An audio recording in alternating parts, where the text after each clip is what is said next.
To Life in a Body You Love Chicks. It is our first episode of 2023. I hope that you all had a wonderful Christmas and a safe and fun new year. And I want to talk to you guys about food rules because food rules suck. Nobody likes food rules, right? And we're about to be bombarded. I mean, we already are being bombarded on our social media and in our ads and in our emails with all of these diets or programs or whatever they want to call them.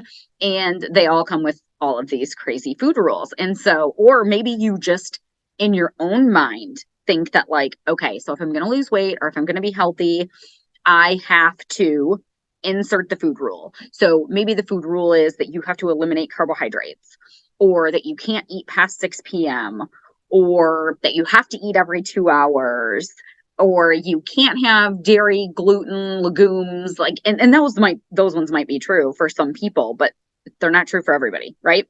And when the more strict that the rules are that we're trying to follow, the more we're actually doing some long-term damage. And so if the rules are leading to you being in a huge calorie deficit, even if you're not counting calories, that's wrecking your metabolism. You guys know that. You guys have heard me talk about that a million times.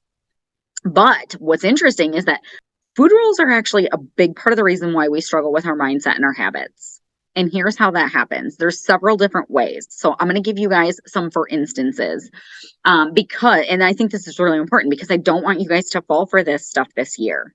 If you've had the same health goal or weight loss goal or whatever, year in and year out, and you're following these food rules like I always did, I want you to know this stuff so that you can do something different instead. Okay, so first of all, food rules are impossible for us to follow forever. So there's that. And if we're going to keep weight off, if that's the goal, is to keep it off or to be healthy forever and not just like a 3-month time period, then whatever we're doing to get ourselves lean or to get ourselves healthy, we have to be able to continue to do that.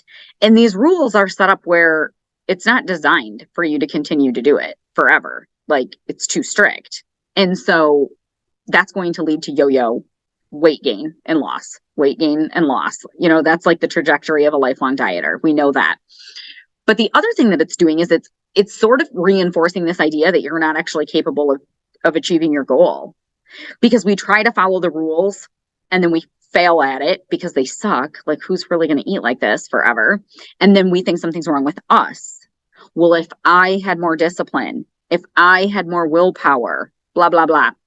And so what that's doing is it's making you doubt your ability to get this job done. And you're perfectly capable of getting to whatever your health goals are with the right process in place, right?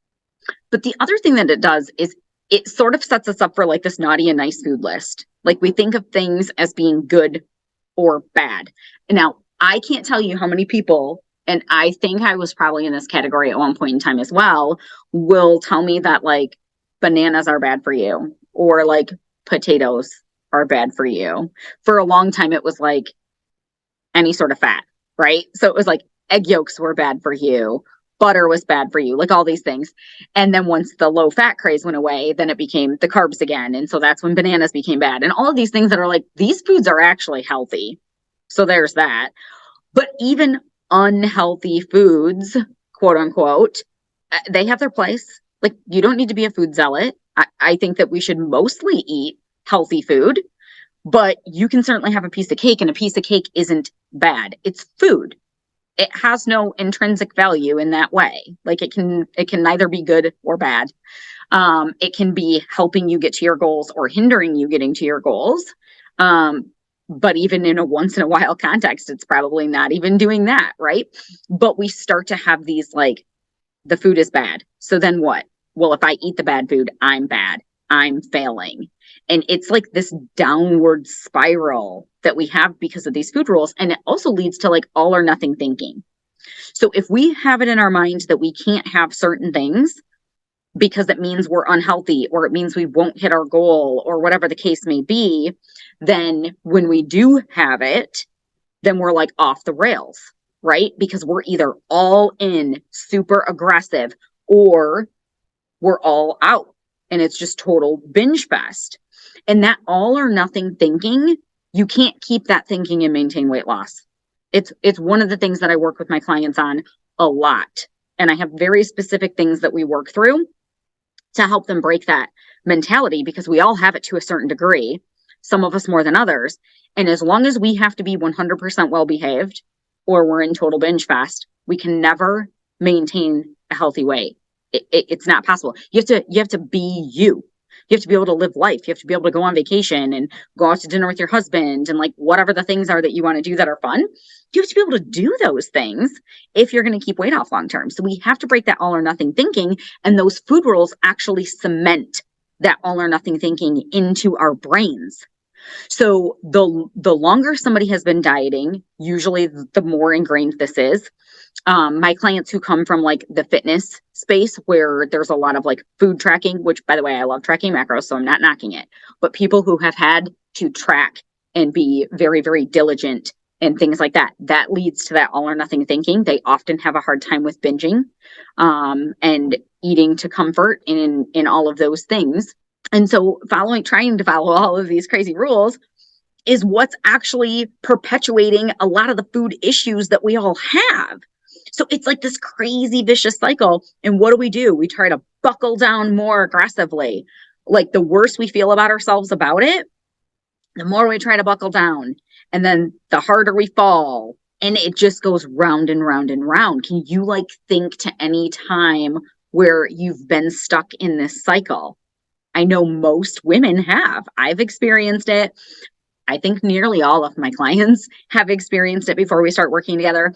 It's a hard thing to break through, but listen, this stuff's been ingrained in us from the time we were little girls. We all watched our moms dieting and, living on cabbage soup and whatever it was for your generation, right? Those cabbage soup diet and the grapefruit diet. Those are the ones that I remember, or like endless cardio, sweating to the old days with Richard Simmons and doing whatever we're doing, right? Here's the deal. You will keep weight off of your body better without food rules. Now, do you need a plan? Yes, of course. We have to change our behavior. But changing your behavior isn't going to come from putting arbitrary rules in place that you don't need to follow. So here's the deal. All these food rules, they're just like made up. None of them are actually accurate. So let's pick a few of them apart. Okay, let's start with low carb, because that's like the one, right, that everybody goes to. And it works because it's easy. Like, it's very easy to throw yourself into a calorie deficit by eliminating carbohydrates. We all know what foods have carbs in them because this is a common diet that we've all followed. And so it's like, okay, well, if you want to lose weight, skip this, this, and this. And we think that the magic is that we're eliminating the carbohydrates. That is not true. What's happening is our body is going into a calorie deficit. We just didn't have to count calories. That's what happened. And so it can actually work. And why we love low carb diets is because in the beginning, you lose a lot of weight, because anytime you drop carbs, you diurese, you pee. Sugar is stored in your body with water, like a sugar molecule with some water molecules. And so you pee off a bunch of water. So that's fine. Whatever, stay hydrated. It's fun to see the scale moving, but it's not actually fat that we're losing, right? But we like that and it feels easy. And so we have it in our minds that low carb is the best way to lose weight, when in fact, the research is very clear that low carb is not any better than like a balanced plate where you go into a calorie deficit. It doesn't matter at all. You lose weight a little bit faster in the beginning, mostly because it's water. But then at the end of the day, it all balances out. People don't adhere to a low carb diet any better than they do any other diet. So that is a myth. And I would argue that for women who are very, very stressed out, if you have adrenal fatigue, meaning you're just like tired all the time, maybe you get like those afternoon slumps of exhaustion and things like that, that can actually be from too much carbs at lunch, or it can be adrenal fatigue or any number of things. But if you know that you're stressed out and you cut back on your carbs too much, it can actually make your body handle that stress in a worse fashion. So you're going to feel worse. You're going to be more tired and things like that. Like some of our bodies actually need carbs. Now, do you need to moderate that if you have a blood sugar control issue? Yes. Have healthy, slow burning carbohydrates, pair it with protein and fat. Do whatever your doctor wants you doing with your blood sugar. But I'm just talking to like women who are trying to lose weight. You don't need to get rid of your carbohydrates if you don't want to. If you want to, go for it. But if you don't want to, it is not a requirement. Bananas are not bad. We have to stop thinking that bananas are bad and the potatoes are evil. Even white potatoes, you guys. You can eat a white potato. It's going to be okay. It's a big context. What else are you eating? That's what matters, right? So let's talk about like these cutoff windows for eating food. So if you want to call it intermittent fasting, or I don't eat past 5 o'clock, or whatever the case may be, that again helps people cut back on their calories. If you're only eating in an 8-hour window instead of grazing all day, you're going to eat less food. Fine. That works for some people. Okay. But you still have to learn all of the habits that go into eating healthy and not overeating and not binging and learning what your metabolism wants. You will get to the point where you still have to learn all of those things. The fasting is only going to take you so far. And again, for a stressed out woman, it can backfire, especially if you're trying like OMAD, where you're eating like one meal a day. Dudes can pull that off. A woman's body can't. Very, very rarely. I've never met anybody who it's worked for. I've heard that it's worked for some women. I've never met one. That usually backfires. But if you want to do a little light intermittent fasting, fine. But here's one that I see people get stuck on. So they think, well, I can't eat past 5 p.m. Okay. But then they end up binging at 10 o'clock because they're so hungry. And so it's actually making their adherence to eating healthy lower because of this random rule. It would be better to have another balanced meal or a healthy snack or something along those lines than to binge, right? So these are just a couple of, for instances that I'm giving you where we have these ideas in our brain that this is the way. And I would argue if it's something you've tried in the past and it didn't get you where you want to be, it probably wasn't the way. Not necessarily. Maybe you had a really good plan in place and you just had some life things going on and you just didn't stick to it. Okay. But if your go-to is always skip meals, drop carbs, drop my calories, whatever the thing is, and you can't adhere to it, or it causes aggressive plateaus, that's a clue that something's going on with your metabolism, then those rules aren't serving you. And so there is freedom in getting rid of the food rules. It takes a little bit more thought work to like pull a plan together where you don't have a bunch of random rules that don't make any darn sense, but they're just put in place to basically put you into a calorie deficit.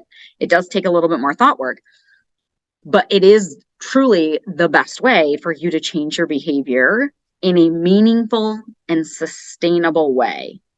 That's the ticket. Sustainability. Can you do what you're doing forever? If you can, and it's easy for you, great. But oftentimes people tell me, yeah, it's really easy for me to follow X, Y, and Z diet. Works for me every time. And I don't mind the food. I can follow it easily. But then why does the weight come back on? Maybe you can follow it for 3 months, 6 months, a year.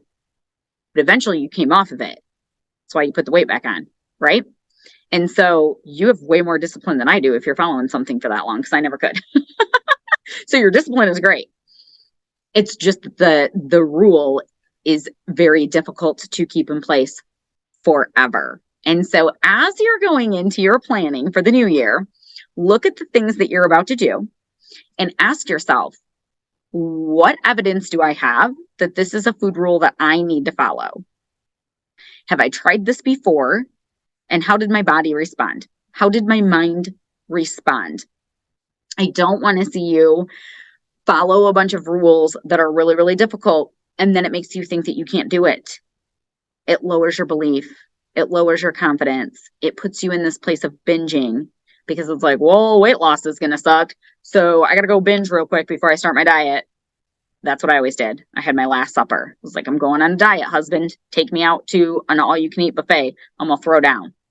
And then I'd diet for 3 days, and then I'd binge again. And no wonder I was gaining weight while I was trying to lose it, right? But look at the things that you're going to do and how reasonable are they? How much can you adhere to them?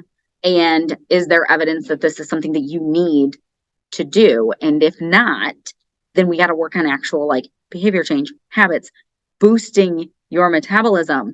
Restrictions and food rules are usually about taking things away, right?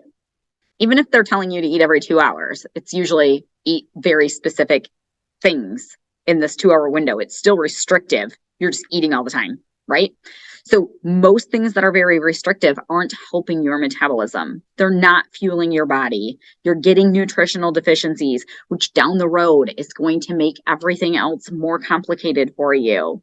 And so focus on fueling your body, putting a solid plan in place. If you need help with this, reach out. Go to the website, fill out an application, or shoot me a message on social media. But get ready for all these before and after pictures, friends. They're going to be flooding our social media, but stay in your lane. Put your horse blinders on, ladies. Don't worry about people that are losing weight rapidly, because rapid weight loss isn't the goal. Rapid weight loss never lasts, right? So if we want sustainable, so we're not doing this again in 2024, put your horse blinders on, pay no attention to all the wild things that all your friends are getting ready to do, and they're going to bombard you with it, right? And somebody's going to walk in the break room and see you eating a banana and be like, I thought you were trying to lose weight. Why are you eating a banana? Just, okay, you do you, boo. You just don't even have the conversation with people. You stick to your solid plan that makes sense, that's healing your metabolism, that's fueling your body, and ignore what everybody else is doing. I hope that this is helpful for you guys. I know January is like so much fun. We're all so fired up. Use that energy to put yourself in motion. Absolutely. Just don't do it on something that's super aggressive and has a bunch of rules that you don't honestly need to follow. Make sense? All right. I'll see you guys next week.